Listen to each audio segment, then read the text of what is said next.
Multiple employees were inside that Bunn-O-Matic when those shots rang out. One man says during the shooting, his life flashed before his eyes. Beyond scary, like my life flashed before my eyes. Tonight we go to WAND's Chris Carter. Chris, take us through what those employees told you, and boy, emotions high tonight. Sean, it was just absolutely an emotional, heartbreaking, scary day for the nearly 100 employees who were inside the building when that shooting started. We're told by two of them that it happened on the east side, and you can see the crime scene tape is still up just beyond here where investigators are still conducting that investigation. I want to show you some video from when we got here around noon this afternoon. Now you can see a very large police presence. This was after those shooting calls were called in. I talked to one person inside who said that he had literally just arrived at work. He was getting his temperature checked. He saw the gunman. The gunman then pointed the gun at him. He felt someone push him, and he took off running out the door. He has a child on the way. He has a girlfriend at home. His parents are here. He said he couldn't think of anything really as he ran out the doors wondering if he would live. Terrible. It's a lot going in my head. Not knowing that I could have died or something could have been worse to where I wouldn't have been able to make it home.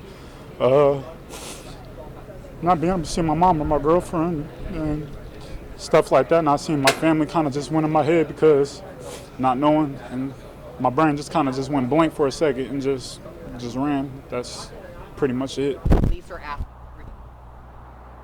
So we heard from a lot of people that we've talked to today. All they could do was run for their lives. They didn't know what was happening inside. We also talked to another person who said that they tried to help save that woman who is in critical condition outside when she was shot outside of the building. We're going to hear from that person coming up tonight at 5. Reporting live in Springfield, Chris Carter, WAND News. Tonight we start our team coverage with WAND's Chris Carter. Chris, you spoke with a few of the employees. How did they describe the scene from inside? Well, Dawn, as you can imagine, scary. I don't know that anybody could imagine having a coworker walk into their place of employment with a gun and then see that gun pointed at them, as some of the people that we talked to today did. It was a chaotic scene inside here at Bunn-O-Matic, where one of the witnesses that I talked to says that he was sitting down. He was simply doing his job.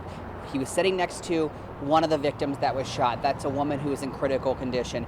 He says he looked up from his seat where he was and he saw the gunman across the way. That's when he grabbed his coworker, that female that was shot, and tried to rush her out of the building. Listen to how he describes what happened.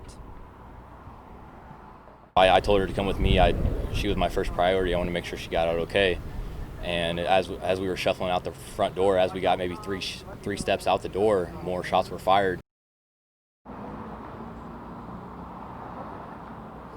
Obviously, those shots did hit that woman. That man that you just heard from, Cade, said that he took off running. He wanted to be able to get away from that shooting. He did return when he saw police officers to tend to that woman. He says that he then let them do their job while they were there. We don't know exactly that woman's condition, except for that she is in critical condition tonight. She was found in the parking lot, but everybody we talked to here says it was a very scary scene.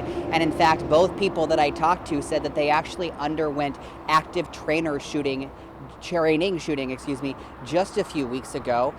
They both said that even though they went through that training, it's like their mind went blank and you almost forget everything you're trained.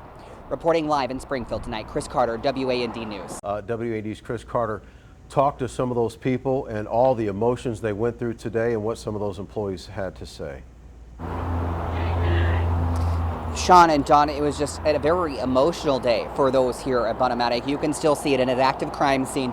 They have the mobile command center and the entrance blocked off to the facility where over 100 people, or nearly 100 people, work. I want to show you some video from the scene earlier today. This was as those employees were being escorted out of the building and that large police response was happening.